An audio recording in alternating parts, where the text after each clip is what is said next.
ನಾಯಕತ್ವ ಬದಲಾವಣೆ ಬಗ್ಗೆ ಎಐಸಿಸಿ ಅಧ್ಯಕ್ಷರು ಏನಂತಾರೆ? ವೇಣುಗೋಪಾಲ್ ಅವರ ಭೇಟಿಯಾಗಿದ್ದಕ್ಕೆ ಮಲ್ಲಿಕಾರ್ಜುನ್ ಖರ್ಗೆಯ ಗಮನಕ್ಕೆ ಡಿಕೆ ಅವರು ತಂದಿದ್ದಾರೆ. ಅಂದ್ರೆ ಸಿದ್ದರಾಮಯ್ಯ ಅವರು ಮೊನ್ನೆ ಮಂಗಳೂರಿನಲ್ಲಿ ಕೆಸಿ ವೇಣುಗೋಪಾಲ್ ಅವರನ್ನ ಭೇಟಿಯಾಗಿದ್ರಲ್ಲ ಒಂದು ಕಾರ್ಯಕ್ರಮದ ನಿಮಿತ್ತ ಸಭೆಯಲ್ಲಿ, ಅದನ್ನ ಇವ್ರ ಗಮನಕ್ಕೆ ತರೋ ಕೆಲಸ ಮಾಡಿದ್ದಾರೆ. ನಿನ್ನ ಪ್ರಯತ್ನ ನೀನ್ ಮಾಡು ಅಂದ್ರಂತೆ ಖರ್ಗೆ. ಹೈಕಮಾಂಡ್ ಸೂಚನೆ ಬಳಿಕವೇ ಸೀಕ್ರೆಟ್ ಮೀಟಿಂಗಿಗೆ ಡಿಕೆ ಶಿವಕುಮಾರ್ ಇಳಿದ್ರ. ಸಚಿವರು ಶಾಸಕರ ಅಭಿಪ್ರಾಯವನ್ನ ಸಂಗ್ರಹಿಸೋಕೆ ಡಿಕೆಗೆ ಸೂಚನೆ ಸಿಕ್ಕಿದ್ಯಾ? ಹಾಗಾಗಿ ಈ ಟೈಮ್ ಅನ್ನ ಇಷ್ಟೊಂದು ಚೆನ್ನಾಗಿ ಸದುಪಯೋಗ ಪಡಿಸ್ಕೊಳ್ಳೋಕೆ ಡಿಕೆ ಶಿವಕುಮಾರ್ ಪ್ಲಾನ್ ಹಾಕೊಂಡು ಮದುವೆಯ ಮನೆ ಅನ್ನೋದನ್ನು ನೋಡಿದೆ. ಸಾಧ್ಯ ಆದಲ್ಲಿ, ಚಾನ್ಸ್ ಸಿಕ್ಕಲ್ಲಿ ಎಲ್ಲರನ್ನೂ ತಮ್ಮ ವಿಶ್ವಾಸಕ್ಕೆ ತೆಗೆದುಕೊಳ್ಳುವ ಪ್ರಯತ್ನವನ್ನ ಮಾಡ್ತಾ ಇದ್ದಾರಾ? ಕುತೂಹಲ ಮೂಡಿಸ್ತಾ ಇದೆ. ಅಧಿವೇಶನ ಮುಗಿಯೋ ಹೊತ್ತಿಗೆ ತಮ್ಮ ಬಲ ಜಾಸ್ತಿ ಆಗ್ಬೇಕು ಅಂತ ಆಪ್ತರು ಸಲಹೆ ಕೊಟ್ಟಂಗೆ ಕಾಣಿಸ್ತಾ ಇದೆ. ಹೀಗಾಗಿ ಹಠ ಬಿಡದೆ ಅವರು ಎನಿಮಿಗಳಾದ್ರೂ ಪರವಾಗಿಲ್ಲ, ಸಿದ್ದರಾಮಯ್ಯ ಬಣದವರಾದ್ರೂ ಪರವಾಗಿಲ್ಲ, ಈ ಹಿಂದೆ ಅವರ ಮತ್ತು ನನ್ನ ನಡುವೆ ಅದೇನಾದ್ರೂ ವಾಗ್ಯುದ್ಧಗಳಾಗಿರ್ಲಿ, ಯಾವುದಾದ್ರೂ ವಿಚಾರಕ್ಕೆ ಮುನಿಸು ಕೋಪ ಏನೇ ಇರಲಿ, ಅವನ್ನೆಲ್ಲ ಬದಿಗೊತ್ತಿ ನಾನೇ ಒಂದು ಹೆಜ್ಜೆ ಬೇಕಾದ್ರೆ ಕೆಳಗಿಳ್ದಾದ್ರೂ ಪರವಾಗಿಲ್ಲ, ಎಲ್ಲರನ್ನೂ ವಿಶ್ವಾಸಕ್ಕೆ ತೆಗೆದುಕೊಳ್ಬೇಕು, ಪ್ರೀತಿಯಿಂದ ಎಲ್ಲರನ್ನೂ ಗೆಲ್ಲೋಕೆ ಸಾಧ್ಯ. ಈ ತತ್ವವನ್ನ ಡಿಕೆ ಶಿವಕುಮಾರ್ ಅವರು ಅಳವಡಿಸ್ಕೊಂಡಂಗೆ ಕಾಣಿಸ್ತಾ ಇದೆ. ಇದೇ ವಿಚಾರದ ಬಗ್ಗೆ ಖರ್ಗೆ ಜೊತೆ ಮಾತಾಡಿದ್ರ.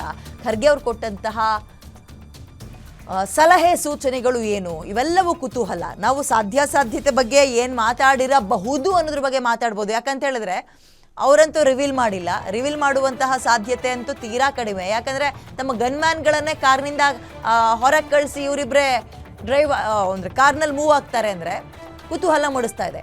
ಡ್ರೈವರ್ ಇರ್ತಾರೆ, ಇವರೇ ಕಾರ್ ಓಡಿಸಿದ್ರು ಅಂತ ಹೇಳ್ತಾ ಇಲ್ಲ, ಬಟ್ ಗನ್ಮ್ಯಾನ್ಗಳನ್ನ ಕೆಳಗಿಳಿಸಿದ್ದಾರೆ. ಇದು ಬಹಳ ಕುತೂಹಲ ಮೂಡಿಸ್ತಾ ಇದೆ. ಒಂದು, ಪವರ್ ಶೇರಿಂಗ್ ಬಗ್ಗೆ ಮಾತುಕತೆ ಆಗಿರೋದು ಸ್ಪಷ್ಟವಾದಂಗೆ ಗೋಚರವಾಗ್ತದೆ. ಕಾರಣ, ಇದ್ಯಾವುದು ಮಾತುಕತೆಯೇ ಆಗಿರಲಿಲ್ಲ. ಆರಂಭದಲ್ಲಿ ಅವ್ರ ಪಾಡಿಗೆ ಸಿದ್ದರಾಮಯ್ಯ ಅವರೇ ಸಿಎಂ ಅಂತ ಹೇಳಿ ಅಷ್ಟಕ್ಕೆ ಘೋಷಣೆ ಮಾಡಿ ಸುಮ್ಮನೆ ಆಗ್ಬಿಟ್ಟಿದ್ರೆ ಮೊನ್ನೆ ಬ್ರೇಕ್ಫಾಸ್ಟ್ ಮೀಟಿಂಗ್ನ ಪರಿಸ್ಥಿತಿ ಬರ್ತಾ ಇರಲಿಲ್ಲ.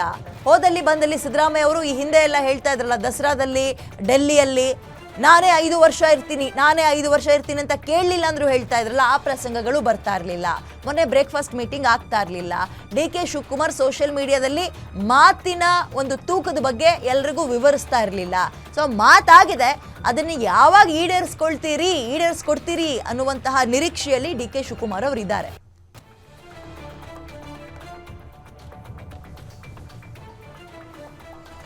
ಮೋರ್ ಡೀಟೇಲ್ಸ್ ನನ್ನ ಕಲಿಗ್ ದುರ್ಗೇಶ್ ನೀಡ್ತಾರೆ. ದುರ್ಗೇಶ್, ಅಧಿವೇಶನ ಮುಗಿದ ಬಳಿಕ ಒಂದು ಮೇಜರ್ ಸರ್ಜರಿ ಅಥವಾ ಮೇಜರ್ ಒಂದು ಬದಲಾವಣೆ ಕಾಂಗ್ರೆಸ್ ಪಕ್ಷದಲ್ಲಿ ಆಗೋದು ನಿಚ್ಚಳವಾದಂಗೆ ಕಾಣಿಸ್ತಾ ಇದೆ ಡಿಕೆ ಶಿವಕುಮಾರ್ ಮತ್ತು ಸಿದ್ದರಾಮಯ್ಯ ಅವರ ಈ ಒಂದು ನಡೆ ನೋಡಿದಾಗ.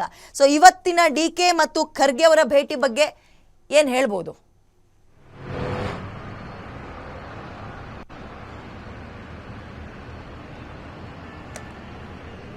ಎಸ್ ವಿದ್ಯಾ, ಮಲ್ಲಿಕಾರ್ಜುನ್ ಖರ್ಗೆ ಅವರು ಕಳೆದ ವಾರಷ್ಟೇ ದೆಹಲಿಗೆ ತೆರಳಿದ್ರು. ಅದಾದ ಬಳಿಕ ಸಾಲು ಸಭೆಗಳನ್ನು ಮಾಡಿ ವಾಪಸ್ ಬೆಂಗಳೂರಿಗೆ ಬಂದಿರುವಂತದ್ದು. ನಿನ್ನೆ ಸಾಯಂಕಾಲ ಖರ್ಗೆ ಅವರು ಸದಾಶಿವ ನಿಗ್ರಹ ವ್ಯವಸ್ಥೆಗೆ ಆಗಮಿಸಿದ್ರು. ಇವತ್ತು ಮಲ್ಲಿಕಾರ್ಜುನ್ ಖರ್ಗೆ ಅವರು ಅಂಬೇಡ್ಕರ್ ಅವರ ಪರಿನಿರ್ವಾಣ ಕಾರ್ಯಕ್ರಮದಲ್ಲಿ ಭಾಗಿಯಾಗಿದ್ರು. ಅದೇ ಒಂದು ಕಾರ್ಯಕ್ರಮದಲ್ಲಿ CM Siddaramaiah, DCM DK Shivakumar ಒಟ್ಟಿಗೆ ಪಾಲ್ಗೊಂಡಿದ್ರು. ಆದ್ರೆ ಮಲ್ಲಿಕಾರ್ಜುನ್ ಖರ್ಗೆ ಅವರ ಜೊತೆಗೆ ಡಿಸಿಎಂ ಡಿಕೆ ಶಿವಕುಮಾರ್ ತೆರಳಿರೋದು ಬಹಳ ಕುತೂಹಲ ಮೂಡಿಸ್ತಾ ಇದೆ.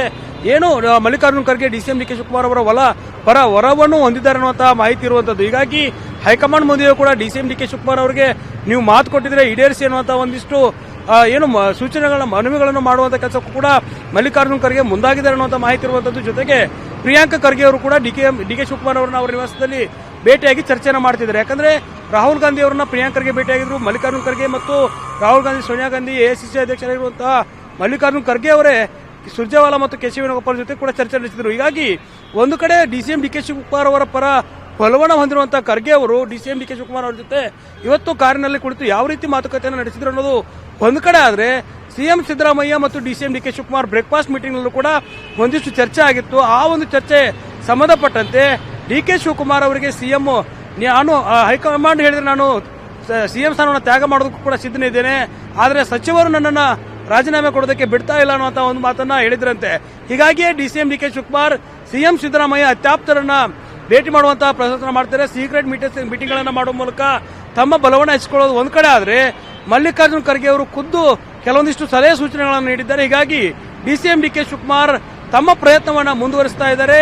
ಇದೇ ಒಂದು ಬೆಳಗಾವಿ ಅಧಿವೇಶನದ ಬಳಿಕ ಡಿಸೆಂಬರ್ 19ರಂದು ಮತ್ತೆ ರಾಜ್ಯದಲ್ಲಿ ಈ ಒಂದು ಕುರ್ಚಿ ಕಾಳಗ ತಾರಕಕ್ಕೇರುತ್ತೆ. ಆ ಸಂದರ್ಭದಲ್ಲಿ ನಿನ್ನ ಬಲ ಹೆಚ್ಚಾಗಿರಬೇಕು ಅನ್ನುವಂಥ ನಿಟ್ಟಿನಲ್ಲಿ ಮಲ್ಲಿಕಾರ್ಜುನ್ ಖರ್ಗೆ ಅವರು ಒಂದಿಷ್ಟು ಸಲಹೆ ಸೂಚನೆಗಳನ್ನ ಕೊಟ್ಟಿದ್ದಾರೆ ಎನ್ನುವಂತ ಮಾಹಿತಿ ಇರುವಂತದ್ದು. ಹೀಗಾಗಿ DCM D K Shivakumar CM Siddaramaiah ಅವರ ಅತ್ಯಾಪರನ್ನ ಭೇಟಿ ಆಗ್ತಿದ್ದಾರೆ. ಸತೀಶ್ ಜಾರಕಿಹೊಳಿ ಎಂಬಿ ಪಾಟೀಲ್ ಅವರನ್ನ ಭೇಟಿಯಾಗಿ ಮಾತುಕತೆ ನಡೆಸಿದ್ದಾರೆ. ಜೊತೆಗೆ ಈಗಾಗಲೇ ಶಾಸಕರು ಕೂಡ ಅವರ ಪರವಾಗಿ ಕೆಲವೊಂದಿಷ್ಟು ಜನರು ದೆಹಲಿ ಪರ್ಯಟನೆ ಕೂಡ ನಡೆಸಿದ್ರು. ಹೀಗಾಗಿ ಈಗ ಸದ್ಯಕ್ಕಷ್ಟೇ ಏನು ಬೆಳಗಾವಿ ಅಧಿವೇಶನದಲ್ಲಿ ವಿಪಕ್ಷಗಳಿಗೆ ಅಸ್ತ್ರವಾಗಬಾರದು ಅನ್ನೋ ನಿಟ್ಟಿನಲ್ಲಿ ಬ್ರೇಕ್ಫಾಸ್ಟ್ ಮೀಟಿಂಗ್ ಏನೋ ಮಾಡುವ ಮೂಲಕ ಒಂದಿಷ್ಟು ತಾರ್ಕಿಕ ಅಂತ್ಯವನ್ನ ಹಾಕಿದ್ದಾರೆ. ಅಲ್ಪ ತಾತ್ಕಾಲಿಕ ಅಂತ ಬ್ರೇಕ್ ಅನ್ನ ಹಾಕಿದ್ದಾರೆ. ಆದರೆ ಈ ಒಂದು ಸಿಎಂ ಪಟ್ಟದಾಟಕ್ಕೆ ಈಗಲೂ ಕೂಡ ತಾರ್ಕಿಕ ಅಂತ್ಯ ಕಂಡಿಲ್ಲ, ಕ್ಲಾರಿಟಿ ಇಲ್ಲ ಅನ್ನೋ ನಿಟ್ಟಿನಲ್ಲಿ CM Siddaramaiah, DCM D K Shivakumar ಇರುವಂತದ್ದು. ಹೀಗಾಗಿ Mallikarjun Kharge DCM D K Shivakumar ಅವರ ಪರವಾಗಿ ಒಲವನ್ನ ಹೊಂದಿರುವಂತದ್ದು ಬಹಳ ಕುತೂಹಲ ಮೂಡಿಸ್ತಾ ಇದೆ. ಇವತ್ತು ಏನು ವಿಧಾನಸೌಧದಿಂದ ಏರ್ಪೋರ್ಟ್ ವರೆಗೂ ಕೂಡ ಮಲ್ಲಿಕಾರ್ಜುನ್ ಖರ್ಗೆ ಅವರ ಜೊತೆಗೆ ಗಣ್ಯಗಳನ್ನ ಕೆಳಗಿಳಿಸಿ ಪ್ರಯಾಣ ಮಾಡಿರುವಂತದ್ದು ಮತ್ತಷ್ಟು ಕುತೂಹಲಕ್ಕೆ ಕಾರಣವಾಗಿದೆ. ವಿದ್ಯಾ, ಥ್ಯಾಂಕ್ ಯು ದುರ್ಗೇಶ್. ಡೀಟೇಲ್ಸ್ಗೆ ಪ್ರಯತ್ನ ನಮ್ದು, ಪ್ರತಿಫಲ ದೇವರದ್ದು ಅನ್ನೋ ಹಾಗೆ ಪ್ರಯತ್ನವನ್ನ ಮಾಡ್ತಲೇ ಇದ್ದಾರೆ ಡಿ ಕೆ ಶಿವಕುಮಾರ್ ಅವರು. ಈ ಪ್ರತಿಫಲಕ್ಕೆ ಇದೀಗ ಹೈಕಮಾಂಡ್ ಏನ್ ಮಾಡುತ್ತೆ ಅನ್ನೋದನ್ನ ಕಾದು ನೋಡಬೇಕು.